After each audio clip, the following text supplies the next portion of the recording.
Okey, untuk material minggu ketiga, boleh tengok dekat ni, My Guru. Okey.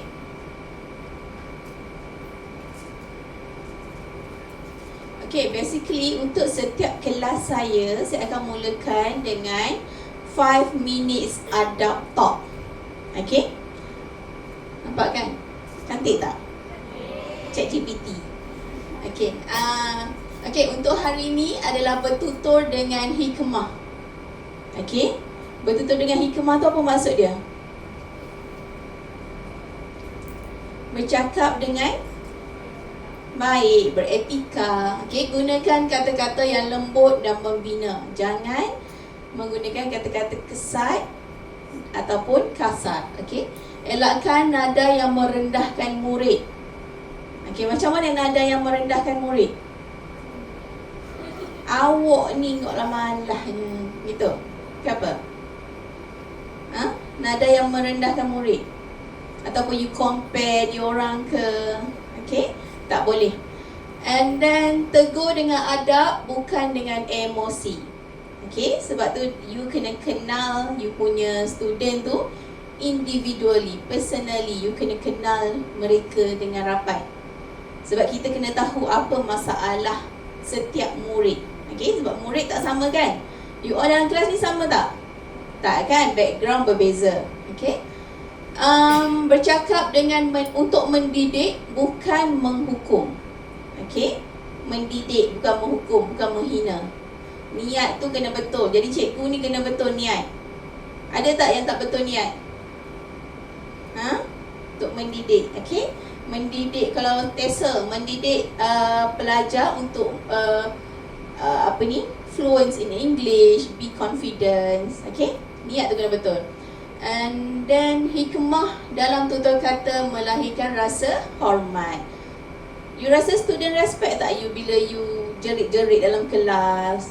Tak kan? Okay, kalau boleh buat pelajar tu sebagai kawan. Okay, tapi jangan sampai mereka pijak kepala you. Kena ada hormat, kena ada batas. Boleh? Okey, ni adalah adab talk untuk minggu pertama. Adab talk untuk minggu kedua saya akan sediakan tajuk sahaja dan you all kena huraikan. Boleh? Okey. Ni saja je selingan sebelum kita start kelas.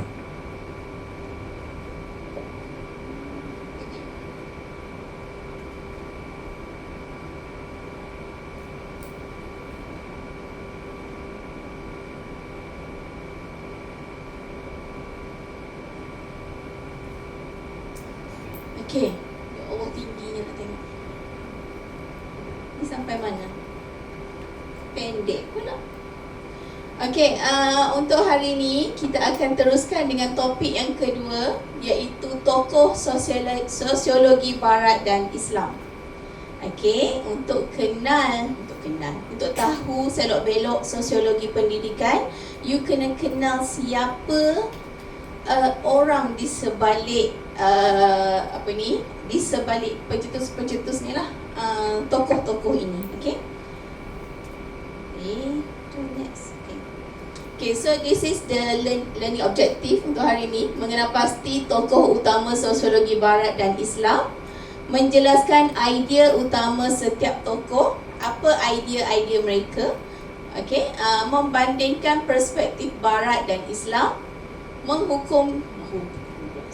menghubungkaitkan teori tokoh dengan pendidikan di Malaysia. Okey, boleh? Berat tak? Tak kan? Ringan je kan? Senang je. Okey. Mengapa perlu pelajari tokoh sosiologi? Untuk apa? Dan kelas saya kena ada two-way communication. Jangan saya sorang-sorang je. Kenapa nak belajar tokoh-tokoh ni? Untuk apa? Baca je lah. Saya dah tulis dah. Okay. Sebab mereka adalah tunjang ataupun orang yang mencetuskan teori dalam sosiologi pendidikan. Untuk topik pertama hari itu, sosiologi pendidikan. Faham tak? Apa dia sosiologi pendidikan? Apa Apa tu sosiologi?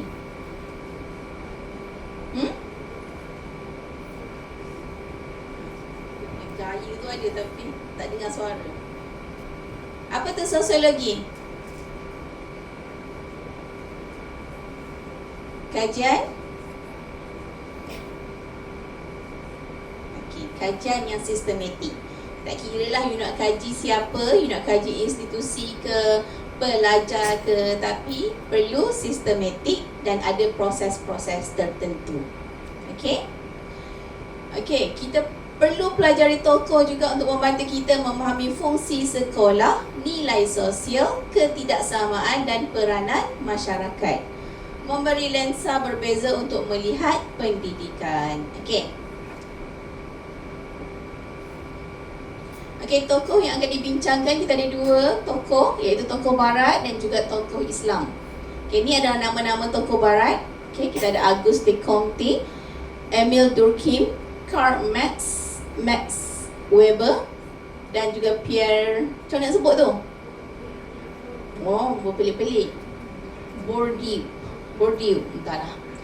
Tokoh Islam kita ada Ibnu Khaldun, Al-Ghazali dan Ibnu Rushdan. Okey. Okey, tokoh sosiologi barat.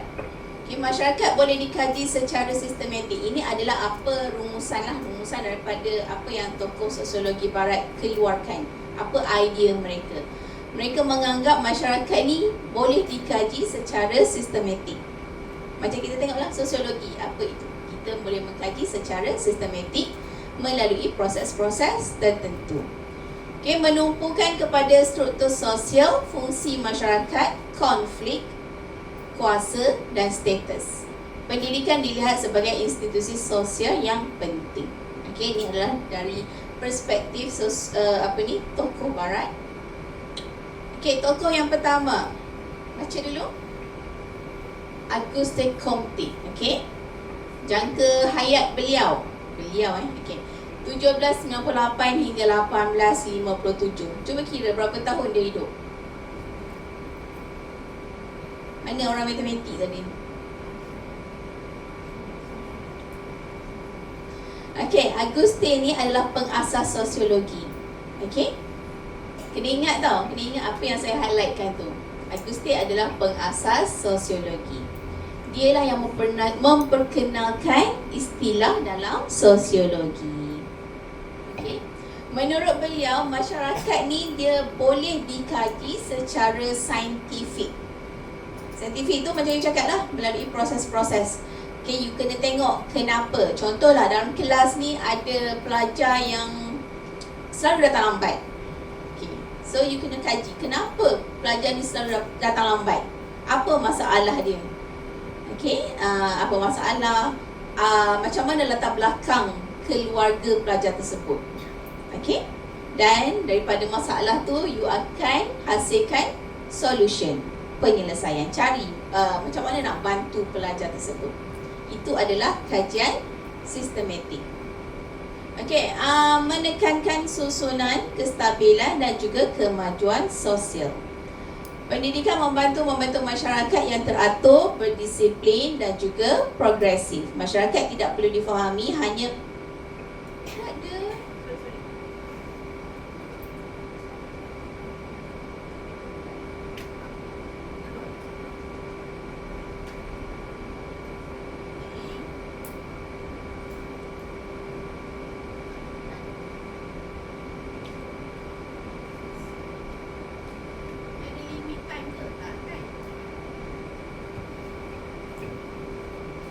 sampai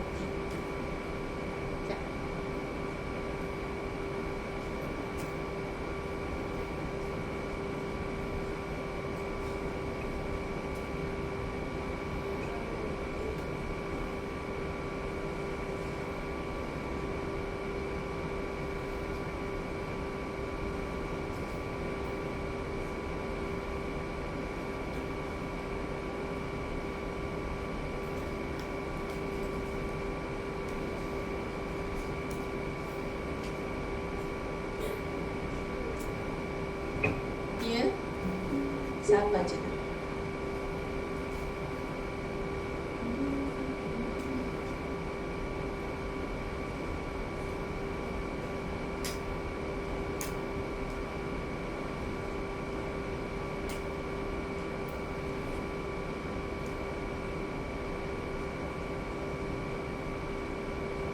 Okey.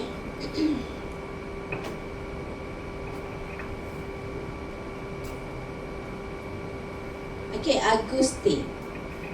Agustin ni dia melihat masyarakat ni dia macam mana? Dia punya idea adalah dia boleh anggap masyarakat ni boleh disusun.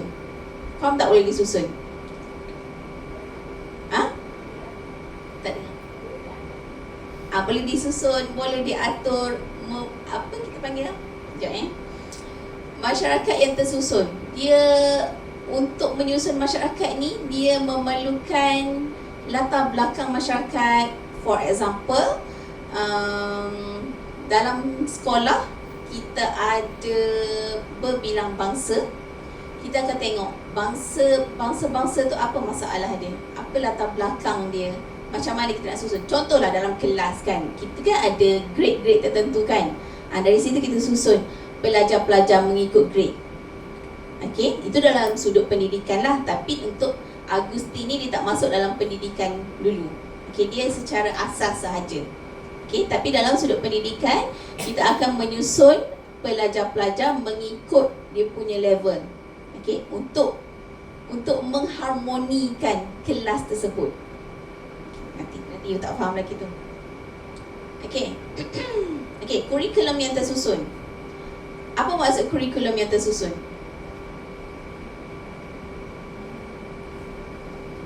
Macam mana you susun kurikulum? Tahap 1 dengan tahap 2 sama ke dia punya silibus? So you nampak dia punya standard level by level kan? Itu maksud kurikulum yang tersusun. Contoh you ajar bahasa Inggeris dekat sekolah. Ada tak you darjah 1 tu you terus ajar penulisan terus, esei terus? Boleh ke? Tak. Okay, so dia akan susun level by level. Tengok keperluan masyarakat, tengok keperluan pelajar. Okay, faham? Okay, peraturan dan disiplin. Kena susun tak peraturan dan disiplin sekolah? Perlu tak susun? Contoh, pemakaian. Lagi? Peraturan apa dalam sekolah you? Dalam sekolah.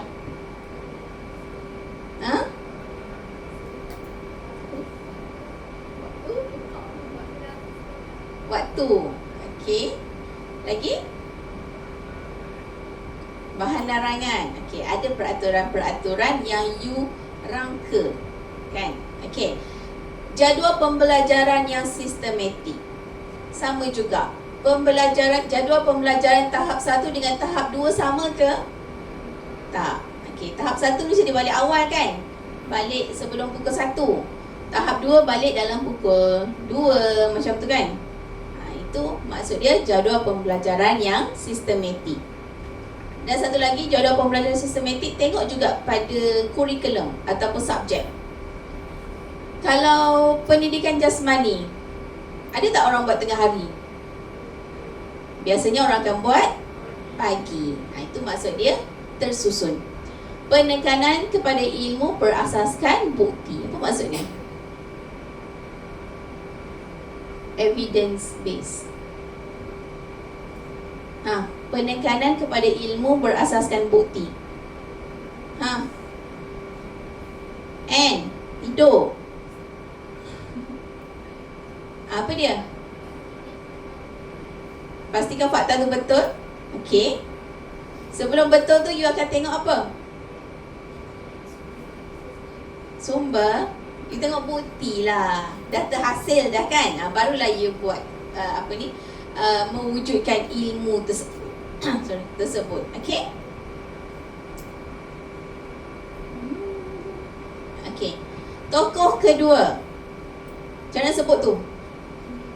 Emil Durkheim. Okey, 1858 hingga 1917. Okey, Emil ni adalah bapa sosiologi pendidikan. Ni baru masuk pendidikan. Tadi pengasas sosiologi. Okey, menurut Emil, pendidikan ialah proses sosialisasi. Apa maksud proses sosialisasi? Bakal guru, bakal cikgu.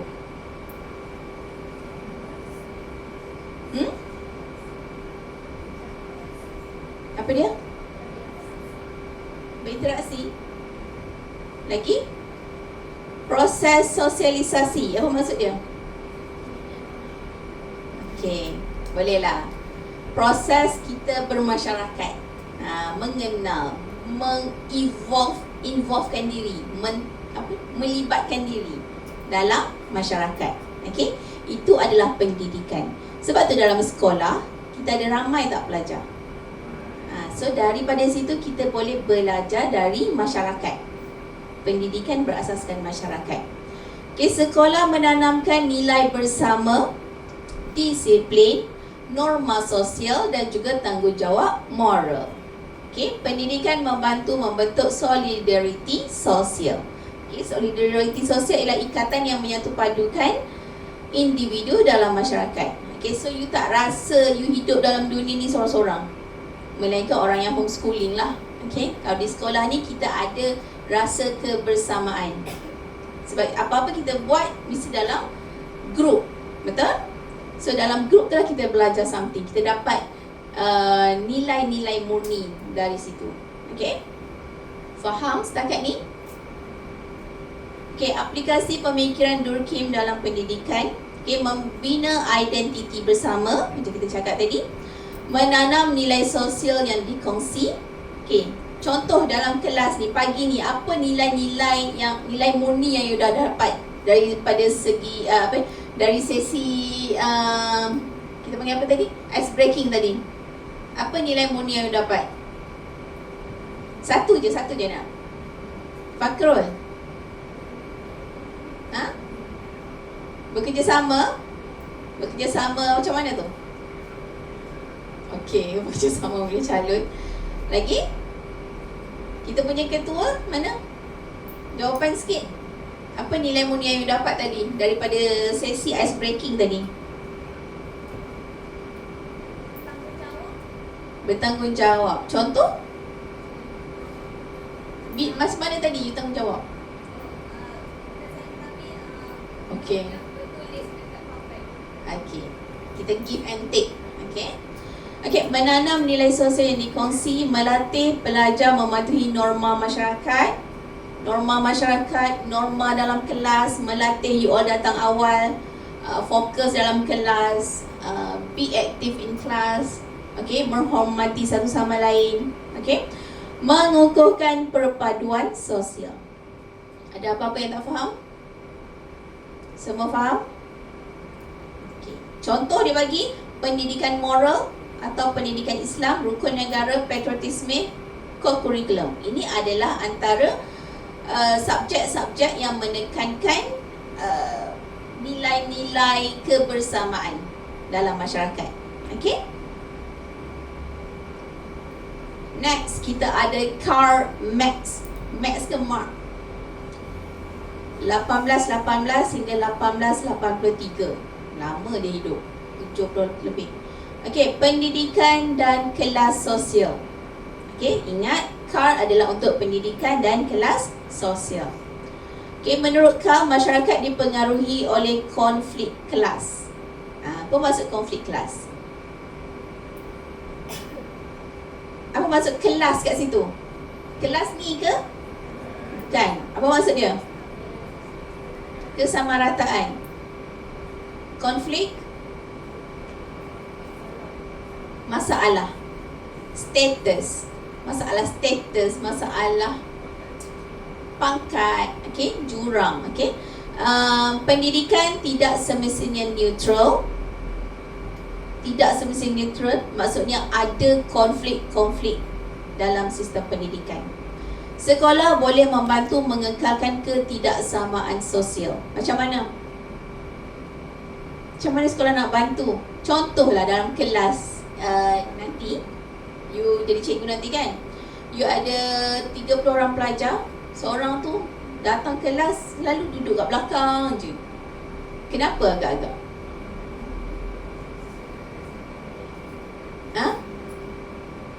Tidur. Kenapa dia selalu tidur? Penat. Kenapa dia penat? Dia bekerja. Kenapa dia kena bekerja?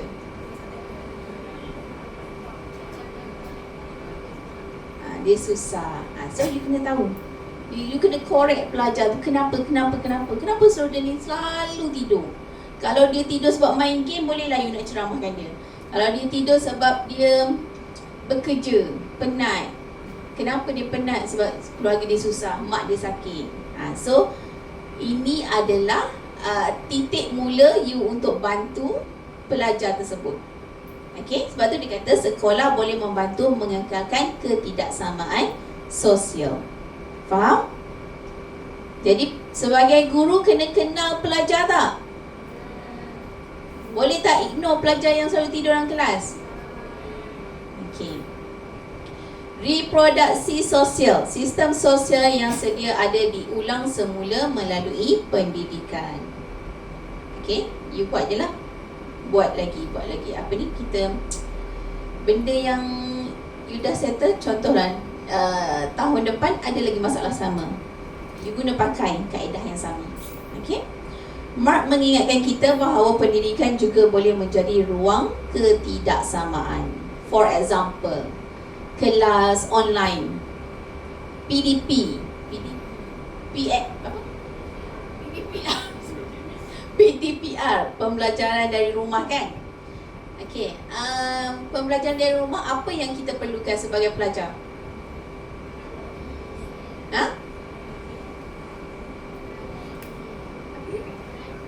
Peranti. Bahasa Melayu susah. Okey, peranti, device, laptop, telefon, smartphone. Dulu masa COVID dulu, ingat tak? Susah kan? Siapa-siapa yang tak ada iPad, tak ada laptop, susah tak nak buat PDPR? Masa tu you darjah berapa? Tingkatan berapa? Oh, lain-lain lain-lain umur Okey, susah nak buat. Cikgu pun tak dapat nak handle. Sebab ada yang boleh join, ada yang tak boleh join. Sebab apa? Sebab ketidakmampuan. Betul kan ayat saya? Ketidakmampuan ibu bapa untuk membekalkan anak-anak dengan peranti-peranti. Okey, ini adalah ketidaksamaan dalam pendidikan. Okey, jadi tugas siapa untuk bantu? Ini cikgu pula nak belikan. Tugas kerajaan, tugas parent. Okey, kalau cikgu belikan, matilah, tak mampu. Okey, aplikasi pemikiran Marx dalam pendidikan, jurang antara pelajar kaya dan miskin. Contohlah dalam kelas you, ada seorang pelajar tu ala-ala princess, semua barang dia Barbie, semua barang dia Smiggle. Yang seorang lagi ni kedai Iko je. You rasa kalau dia duduk berdua tu, rasa ada something, ada konflik tak? Kan? So itu adalah jurang. Jadi kita tak boleh nak halang. Sebagai guru tak boleh nak halang pun pelajar nak bawa apa-apa, nak beli apa-apa. Tapi pandai-pandailah you buat macam tadi, 5 minute adab talk. Okay, pandai-pandai you terapkan nilai-nilai murni dalam diri pelajar. Contoh, cakaplah tak boleh menunjuk-nunjuk, kena rasa bersyukur, apa-apalah. Okay. Akses tidak sama kepada tuition, internet, sekolah berkualiti dan bahan pembelajaran. Sekolah luar bandar dengan sekolah bandar, sama tak akses fasiliti dia? Kenapa tak sama? Dana. Okey, contoh siapa sekolah luar bandar kat sini? Ada? Dah, tak ngaku. Siapa sekolah bandar? KL. Okey. Sekolah luar bandar?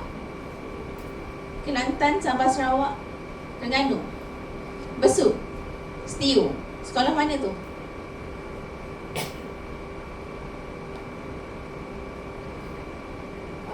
Apa yang tak ada? Apa yang you rasa tak ada dekat sekolah?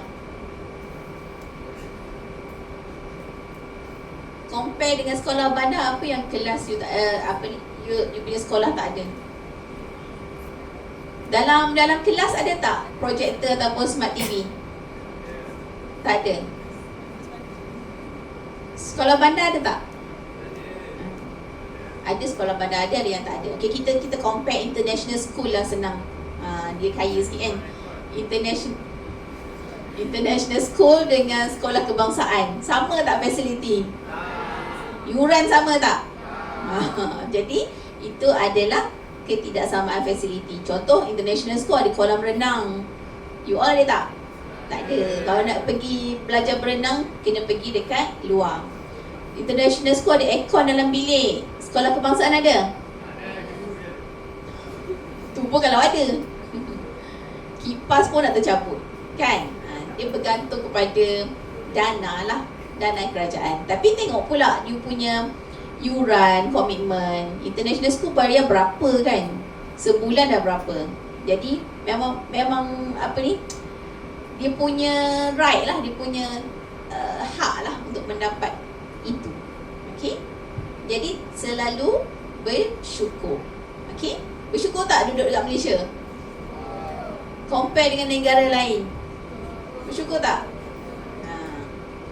Okay, peluang pendidikan dipengaruhi oleh latar belakang ekonomi. Macam tadilah, latar belakang ekonomi, sekolah international school, sekolah kebangsaan.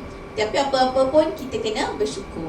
Berbanding dengan orang yang dekat Nigeria, Gaza, kan, tak dapat akses kepada pendidikan.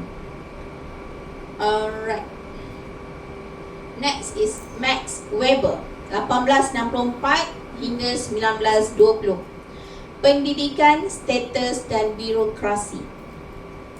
Pendidikan juga berkaitan dengan status sosial, prestige dan pengiktirafan. Apa maksudnya?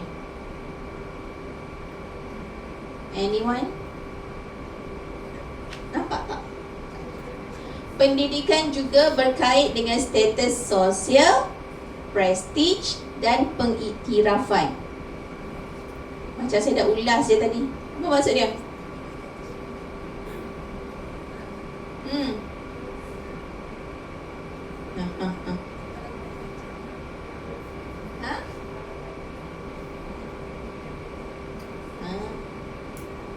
Okay. Lagi? Lagi? Evidence. Maksud evidence? Iktirafan. Macam siapa cakap tadi? Azharina. Ensyirah. Tukar dah. Ketua kita Syairah. Okay. Okay, contoh dia cakap tadi, kalau you belajar tinggi, you ada dapat title doktor, you dapat title profesor. Okay. Kalau you, itu adalah pengiktirafan. Dia cakap tadi, bukti. Okay. SPM, kita ada SPM, kita ada PMR. Itu adalah sijil-sijil pengiktirafan. Ada lagi ke PMR? Tak ada dah. Sekarang you ada sijil apa? SPM saja kan? STP. Okey, sijil dan kelayakan boleh menentukan peluang hidup seseorang. Sekolah dan universiti beroperasi dalam sistem birokrasi. Okey, birokrasi adalah sistem berstruktur, berhierarki dan berasaskan peraturan. Okey, sijil dan kelayakan boleh menentukan peluang hidup seseorang. Setuju tak? Kenapa setuju? Ada yang tak setuju?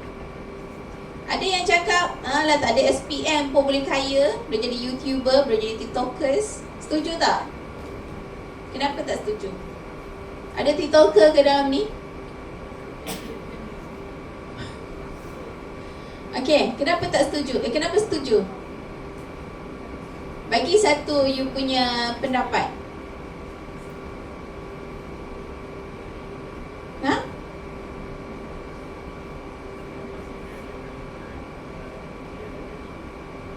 Majikan perlukan sijil. Sekurang-kurangnya SPM. Apa pendapat you bila orang cakap tak ada SPM pun boleh kaya? Atas rezeki?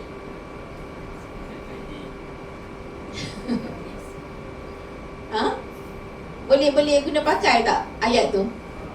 Kenapa? You panas tak bila orang cakap macam tu? Panas. Kenapa?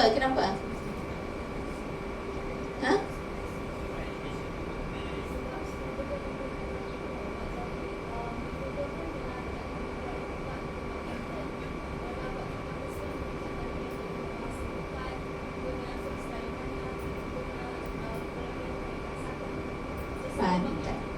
Betul. Contoh kita ada. Siapa? Carol Amin. Okay, itu adalah antara kita panggil influencer yang paling berjaya lah setakat ni. Kan?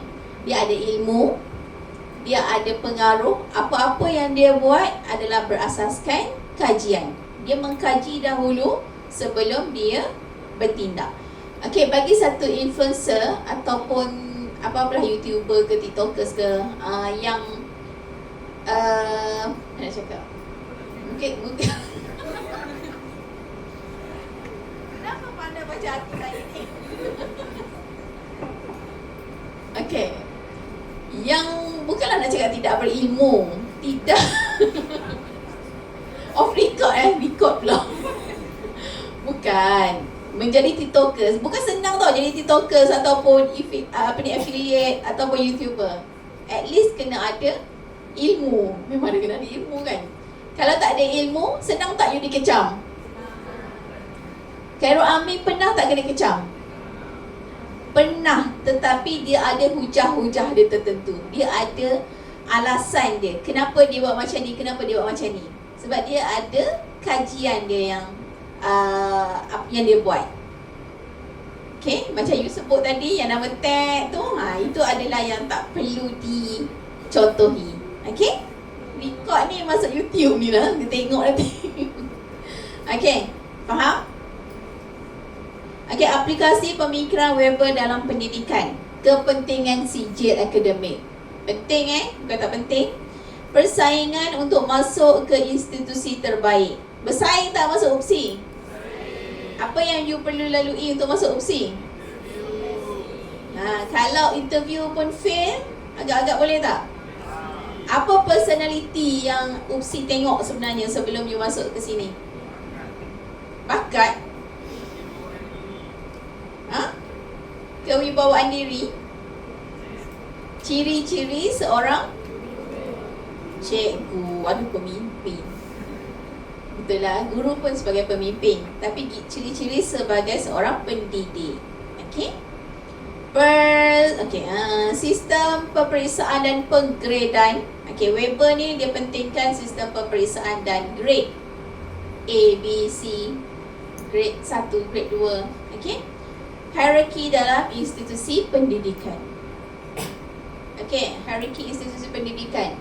Kita ada apa benchmark kalau you cakap you pelajar terbaik untuk semester ni?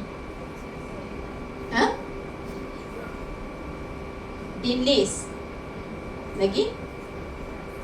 For flat. Terbaik tu. Okay, setiap institusi dia ada benchmark masing-masing lah. Kalau kat sini berapa Dean list? 3.75. 3.5 je. Okay. Ada universiti 3.75, ada universiti 3.4. Okay, itu adalah hierarki masing-masing. Okay. Okay, next kita ada Pierre Bourdieu. Macam mana sebut tu? Pierre je lah. Okay, 1930 hingga 2002. Okay, modal budaya dan reproduksi pendidikan. Apa maksud modal budaya? Anyone? Modal budaya. Apa tu modal?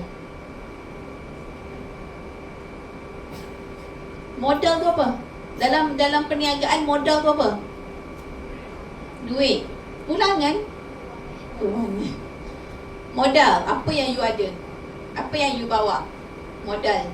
Okay? Okay, kejayaan pendidikan tidak hanya bergantung kepada usaha individu. Kenapa dia cakap macam tu?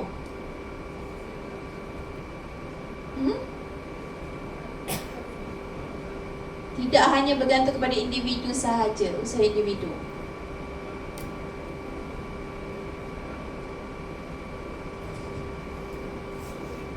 Betul. Kalau kita kan bermasyarakat, dalam kelas kan ada guru, ada kawan-kawan. Okay? Latar belakang keluarga sangat mempengaruhi pengalaman pembelajaran. Okay, maksud modal budaya kat sini adalah first time pelajar masuk kelas, pelajar murid tahun 1, dia tak involve lagi dengan mana-mana sekolah. Okey, tadika. Okey, pelajar tu bawa diri dia masing-masing tanpa dipengaruhi oleh kawan-kawan, tanpa dipengaruhi oleh mana-mana guru. Dia bawa apa kat diri dia? Dia bawa modal budaya diri dia. Contoh, ada pelajar yang datang-datang je happy. Cikgu, tanya cikgu macam-macam, kan? Nak belajar tu, nak belajar ni, explore. Ada pelajar yang nangis, takut. Okay, agak-agak kenapa? Kenapa pelajar tu berbeza-beza?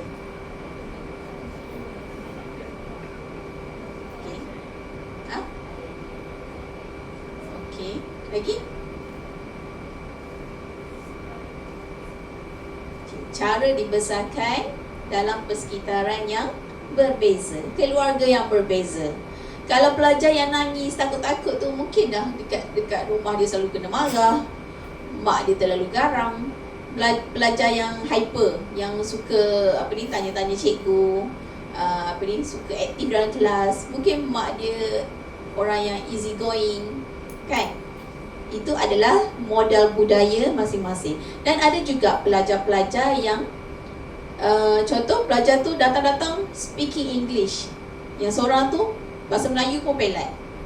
So tu adalah modal diri dia masing-masing, apa yang dia bawa dalam first time dia masuk sekolah. Okey, tanpa dipengaruhi oleh mana-mana guru ataupun kawan-kawan. Apa lagi? Okey, sekolah kadang-kadang lebih serasi dengan budaya golongan tertentu. Betul ke?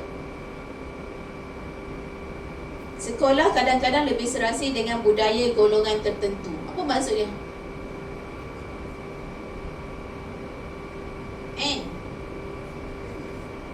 And serius je dia tadi. Okey, kenapa dia kata sekolah kadang-kadang lebih serasi dengan budaya golongan tertentu? Bagi satu contoh.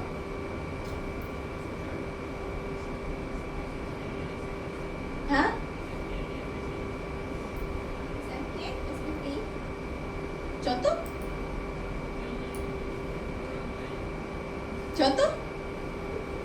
Dia sebut je budaya dalam budaya apa. Bagilah contoh, elaborate lah. Budaya SBP macam mana? Study group. Stres lah orang atas ni. Lu bawah. Dia nak bercakap tapi dengar tak dengar je. Sekolah lebih serasi dengan budaya tertentu.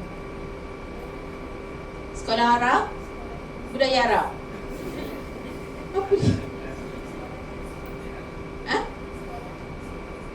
Sekolah jenis SJK, budaya apa? Tamil ke India. Kan Tamil kan? SJKT, betul lah. Okey.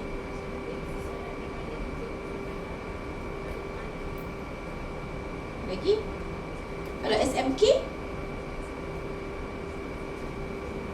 Kalau saya kata budaya golongan kaya, golongan miskin, macam mana?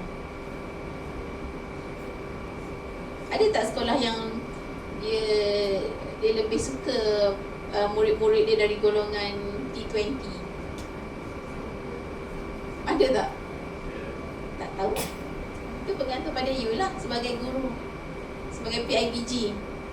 Mungkin sebab PIBG kan mudah dapat dana. Tak tahu. Ini fikir-fikirkan. Okey?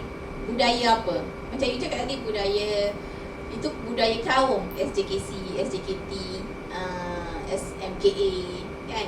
Kaum ataupun itulah bangsa.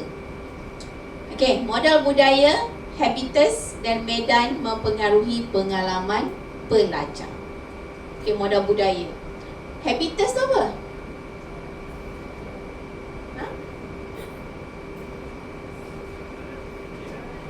Lah baca boleh lah. Habitus, habit. Dia punya habit. Okey?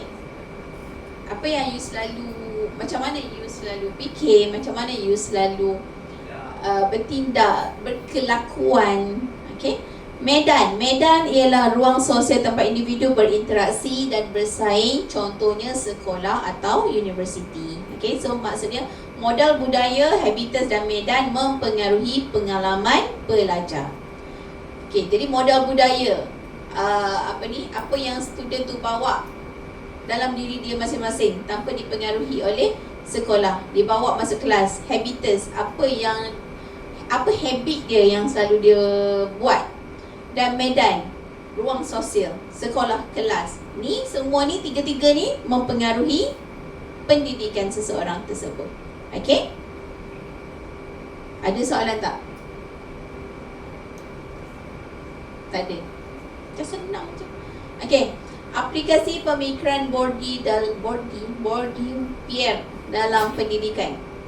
Okay, pelajar tidak datang ke sekolah dengan permulaan yang sama. Macam tadilah, permulaan yang sama. Dia bawa modal budaya masing-masing. Tahap keyakinan, pendedahan akademik dan sokongan keluarga adalah berbeza. Contoh, pelajar dari latar belakang orang berniaga dengan ibu bapa dari guru, sama tak dia punya sokongan dari segi pendidikan? Kenapa you cakap tak sama? Sama tak pendedahan dekat rumah? Tak sama. Kenapa? Mungkin orang yang berniaga ni dia busy, tak sempat nak mendidik anak dengan sendiri. Mungkin dia ada duit, dia hantar tuition saja. Kalau guru ni, anak-anak guru ni mungkin dia ajar sendiri. Kan? Lebih detail lah dia punya ajaran. Okey, latar belakang sosial, latar sosial mempengaruhi keupayaan menyesuaikan diri dengan budaya sekolah. Latar sosial mempengaruhi keupayaan menyesuaikan diri dengan budaya sekolah. Apa maksud dia? Latar sosial.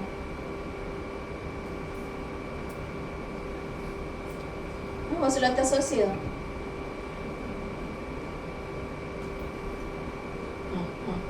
Setiap kali saya tanya je.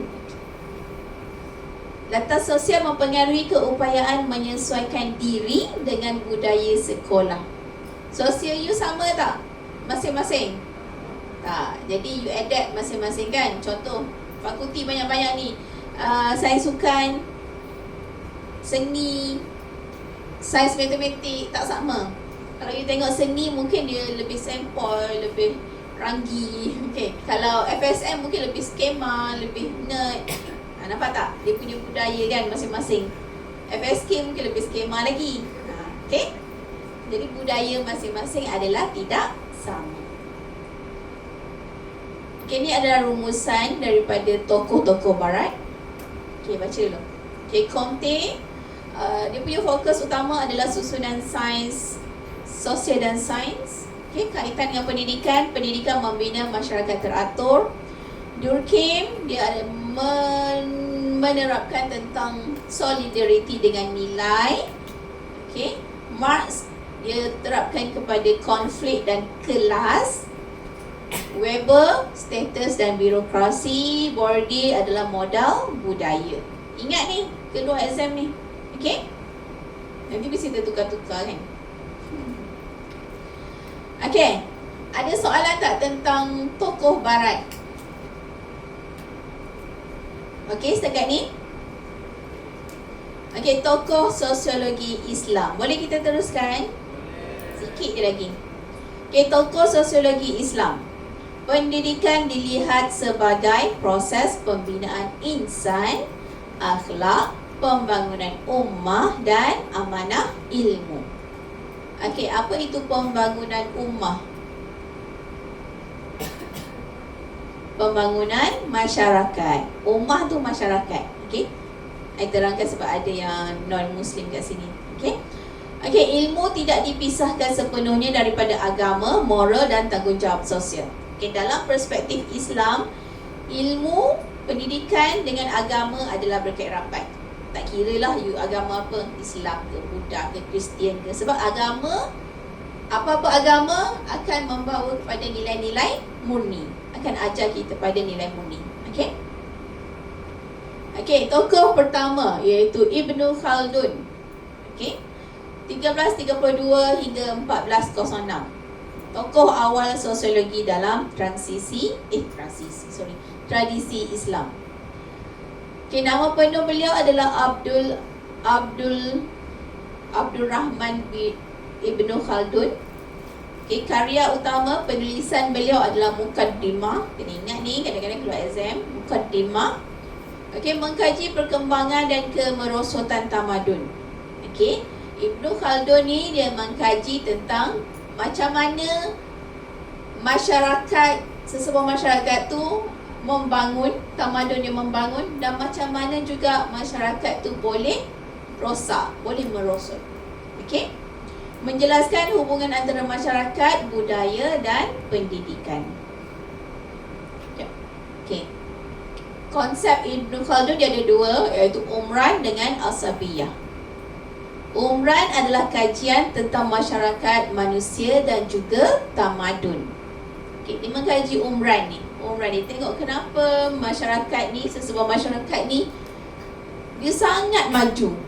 Sangat, okey, contohlah, kenapa pelajar bandar ni sangat pandai bahasa Inggeris? Kenapa? Pelajar luar bandar kurang, tak ada keyakinan diri nak bercakap bahasa Inggeris. Kalau pelajar bandar ni kan, dia bagi je apa-apa, terus pak bercakap. Kenapa? So dia, Ibnu Khaldun ni dia mengkaji kenapa pelajar bandar, kenapa pelajar luar bandar. Bukanlah bahasa Inggeris dia kaji, yang lain lah, tu contoh. Okey.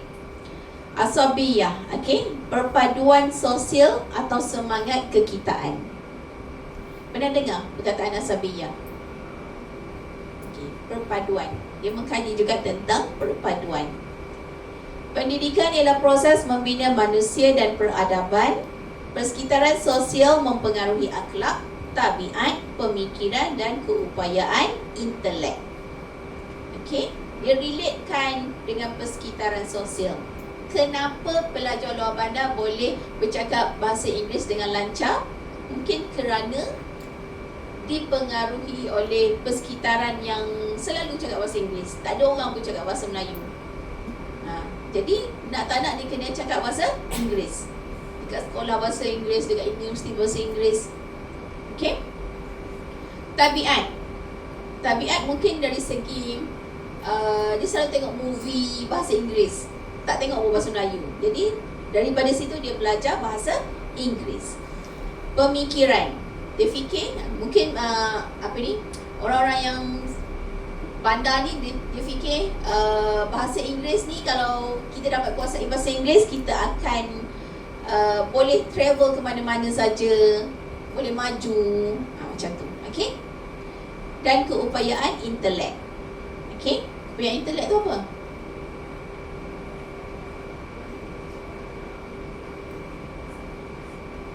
Apa ni?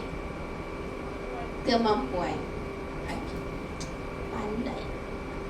Ada soalan tak? Apa dua konsep tadi? Okay, next adalah Al-Ghazali. Lama. 1058 1111. Pendidikan untuk pembentukan insan. Okay. Insan ni apa? Manusia. Pembentukan insan lah. Membentuk individu. Pendidikan bertujuan melahirkan insan kamil. Bukan nama kamil. Kamil tu adalah sempurna. Okay, insan ataupun individu yang sempurna. Okay, kalau tak ada pendidikan, dia tak jadi sempurna. Kenapa? Tanpa ilmu, tak boleh nak membentuk insan kamil. Kenapa?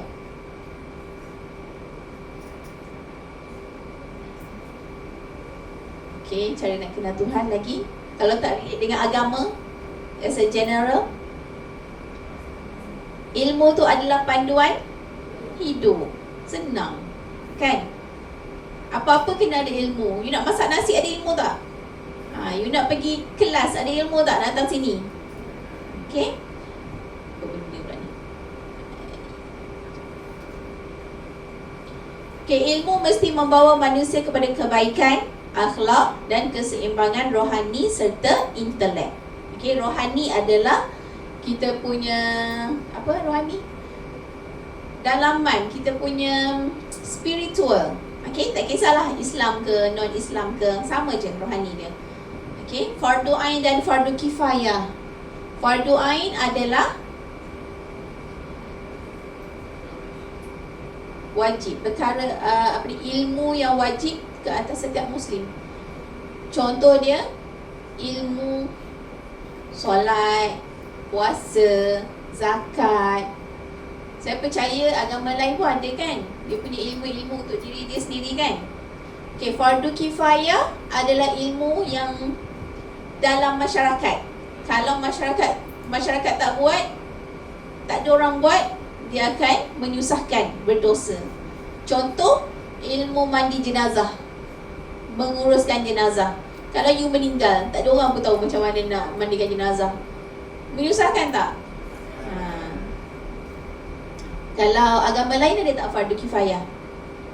Ada juga kan. Macam mana you nak menguruskan jenazah you punya family? Kalau you tak tahu, mungkin you tak boleh sembarangan.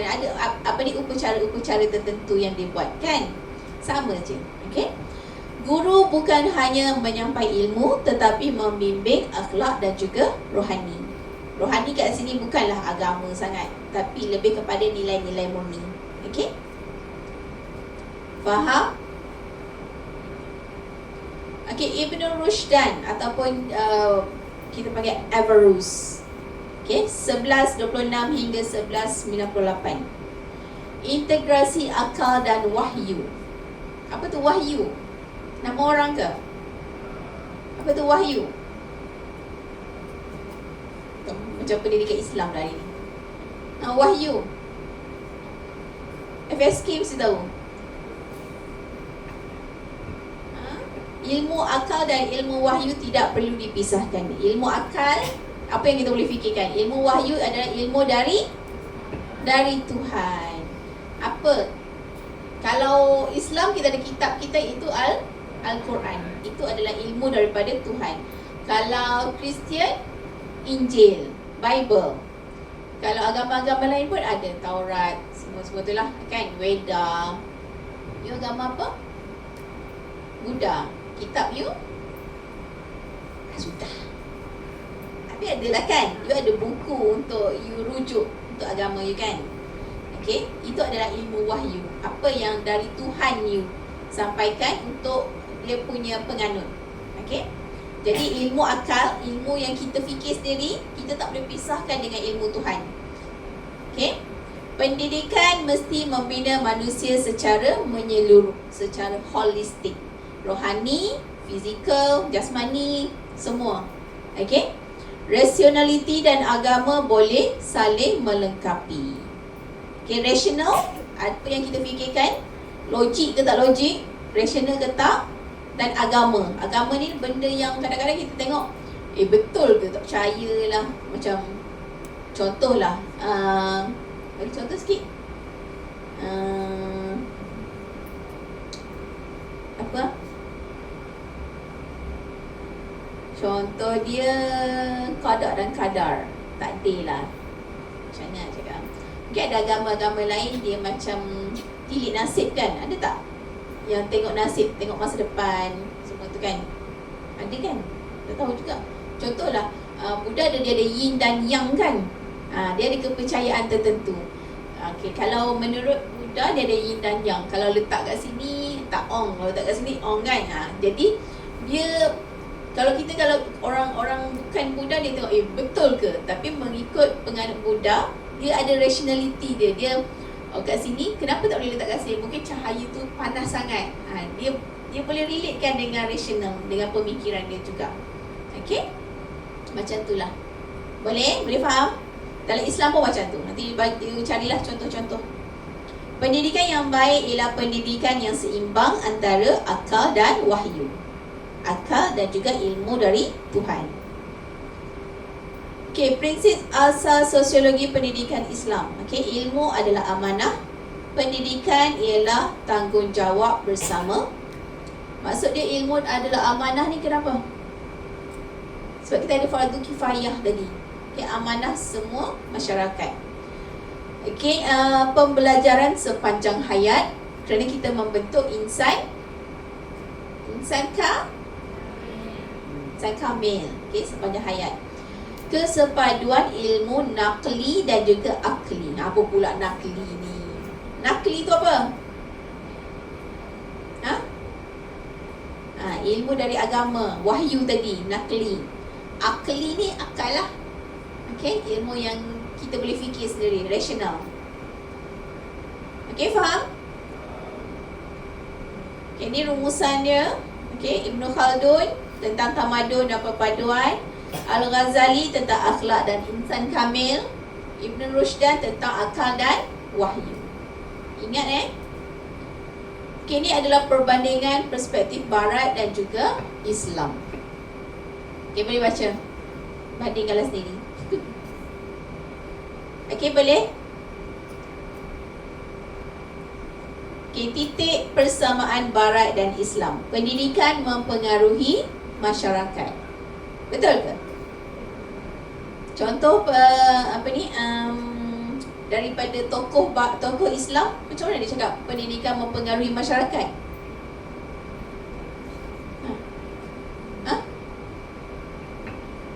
Mempengaruhi masyarakat.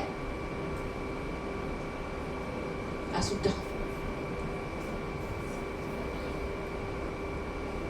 Asabiyah tadi. Apa?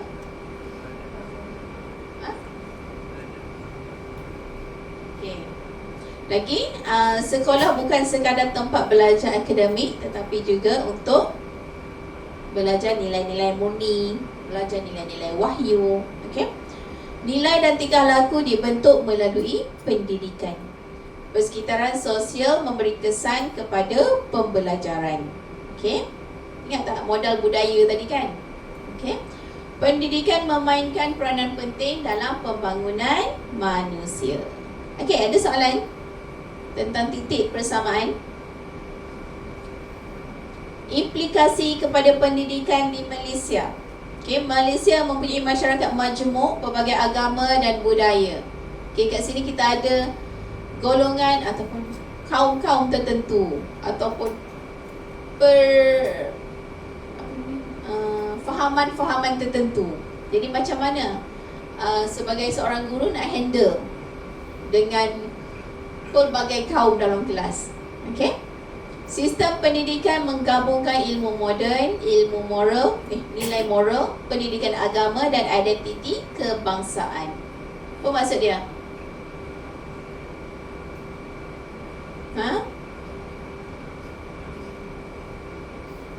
Sistem pendidikan menggabungkan ilmu moden. Apa tu ilmu moden?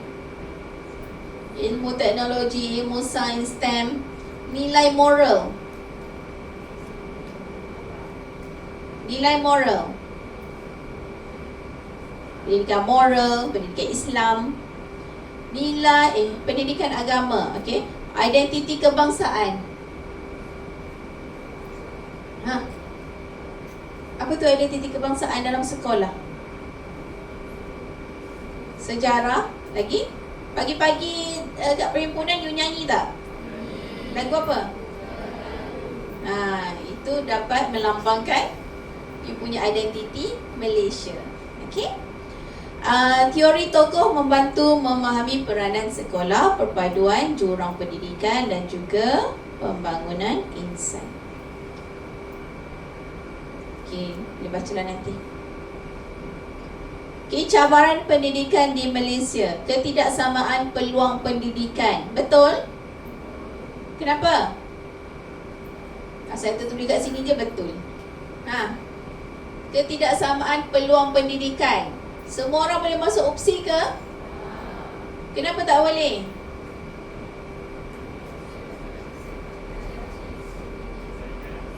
Persaingan mungkin dari segi SPM, result SPM, ataupun result dia punya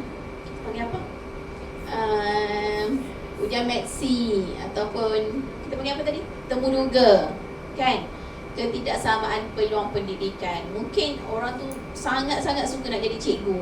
Dia dah ready dah. Dia ada personality sebagai seorang cikgu, tapi tengok result mungkin tak lepas. So itulah, okey. Lagi contoh dia ketidaksamaan peluang pendidikan. Contoh dia kita cakap pasal device tadi, peranti. Okey, tak semua orang mampu nak buat PDPR online. Okey. Jurang bandar dan luar bandar. Okey, sekolah bandar fasiliti dia mungkin lengkap ataupun terlebih lengkap. Luar bandar mungkin kurang. Tak ada internet, tak ada makmal sains. Okey. Penekanan berlebihan terhadap peperiksaan. Betul ke? Cabaran ni, penekanan terhadap peperiksaan. Tertekan tak ambil SPM? Alah, you tak ada PMR kan? Okey, keperluan membina perpaduan dalam masyarakat majmuk. Kerana kita ada berbilang bangsa, berbilang agama. Okey, keperluan menyeimbangkan akademik, akhlak, identiti dan kebolehpasaran. Apa maksud kebolehpasaran?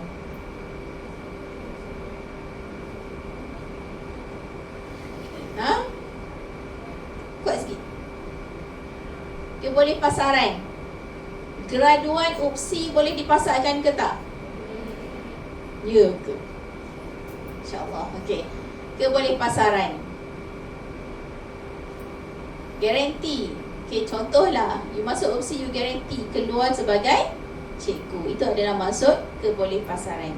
Macam mana pendidikan ni sekolah tu dapat bantu you pasarkan you punya pelajar. Okey, you ajar pelajar untuk tentang self confidence, public speaking. Okey. Alright. Ni saya gambarkan dari inilah. Okay, perspektif sosiologi pendidikan Islam pula. Pendidikan, okay, Barat dan Islam. Boleh tengoklah, belah sini adalah Barat dan juga Islam. Apa titik persamaan dia? Mudah sikit nak ingat. Okay, nanti you tengok sendiri. Kesimpulan dia, okay, tokoh Barat membantu memahami fungsi sekolah, konflik sosial, status dan ketidaksamaan. Tokoh Islam pula membantu dalam memahami akhlak, pembangunan insan dan juga tanggungjawab ummah serta pembinaan tamadun. Okey, boleh? Kalau you nampak kat sini, Barat ni dia lebih kepada apa? Sains, status, ekonomi.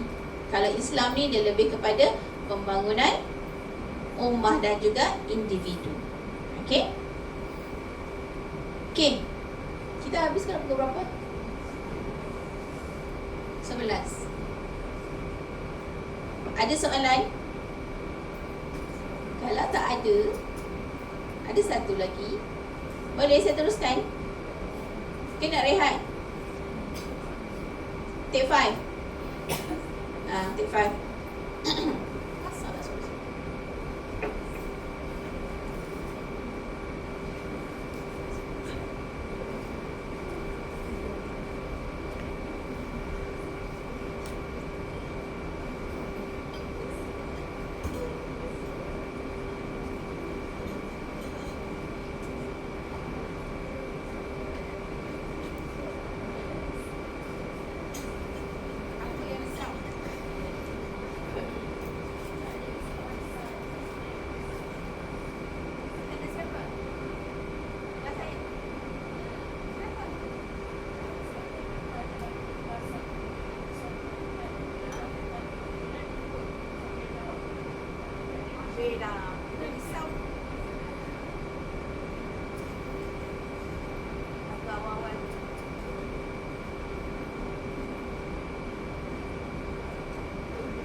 Okey. Ni adalah aktiviti untuk kita hari ni. This is group. Boleh bentukkan 5 orang dalam satu kumpulan. Mana grupnya? Itu baru 3.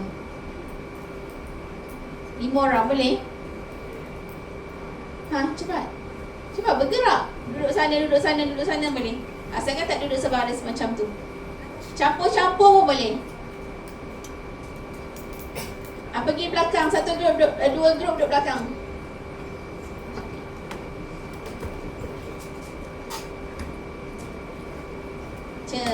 Cepat berlari. Ni boleh duduk bawah ni. Boleh duduk depan.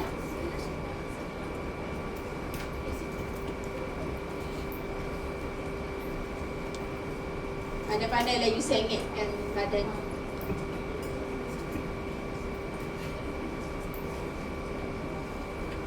Atas mana grup? Yang lelaki. Pergi 2 orang duduk kat lelaki. Sian dia tadi. Ini 5 satu row. Ni 3. Ni bawah. Yang 3 ni turun bawah. Join sini. Boys. Ni 5. Ni 5. Ni 4. Ni 5. Ni 5. Okey, tak apa. Boys boleh 3. Dia nak pecah. Okey. Satu kumpulan. Dalam satu kumpulan, pilih you punya tokoh. Tak kira Islam ke Barat. Okey. Sediakan infografik berkaitan tokoh tersebut. Infografik tu macam saya buat poster 5 minute adab talk tadi. Okey. Latar belakang tokoh. Latar belakang tokoh you boleh Google ataupun tanya je ChatGPT. Idea atau teori utama beliau. Aplikasi beliau, teori beliau tu dalam pendidikan. Dan refleksi you masing-masing. Kalau ada 5 orang satu grup, tulis refleksi you. Okey. Okey, fokus utama aktiviti kita adalah faham idea tokoh. Kaitkan dengan situasi sebenar. Okay, nanti masa presentation you kaitkan dengan situasi di Malaysia. Okay, guna contoh yang relevan. Mana tu? Okay, guna Canva ataupun PowerPoint. Tak nak kertas. Kenapa ada kertas ni? Okay, kurangkan teks. Susun visual dengan jelas. Okay, aktiviti, perbincangan dan penyediaan dan perkongsian. Okay, mana yang tu? Okay, cabaran dia. Sediakan 5 soalan kepada pelajar lain. Dalam you punya infografik tu, you sediakan. Lepas tu dekat bawah tu you sediakan 5 soalan kepada pelajar lain. Kalau tak nak letak dalam infografik pun tak apa. Tapi you sediakan. Nanti you tanya dekat pelajar lain. Boleh? Fokus analisis bukan fakta. Okey, boleh? Tu je. Okey. Sekarang 957 10 suku. Boleh siap? Kejap je. Bukan sebab research pun. Okey.